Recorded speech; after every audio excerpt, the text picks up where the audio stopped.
Harga emas jatuh, sepatutnya kita lagi happy. Itulah mindset seorang penyimpan emas teka yang ramai orang tak faham.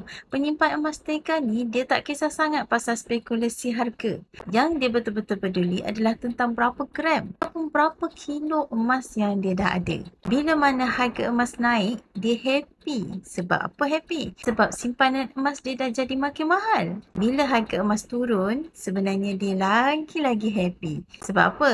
Sebab dia boleh tambah kepingan emas pada harga yang murah. Dengan kata lain, pada harga yang diskaun. Jadi hari ni bila harga emas macam sekarang ni turun lebih daripada bawah RM600 per gram, inilah peluang dia capai target untuk ada 1 kilogram emas untuk satu keluarga dengan jalan yang lebih cepat.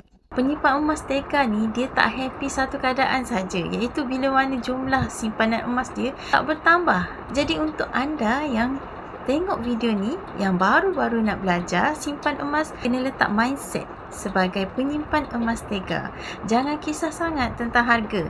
Yang lebih kisah adalah tentang berapa gram emas yang kita dah ada. Untuk anda yang dah tengok video ni, yang belum ada akaun emas, nak saya bantu di bawah bimbingan saya, boleh klik link di bawah bio ataupun boleh isi beg biru di bawah ini. Saya akan bantu sebaiknya.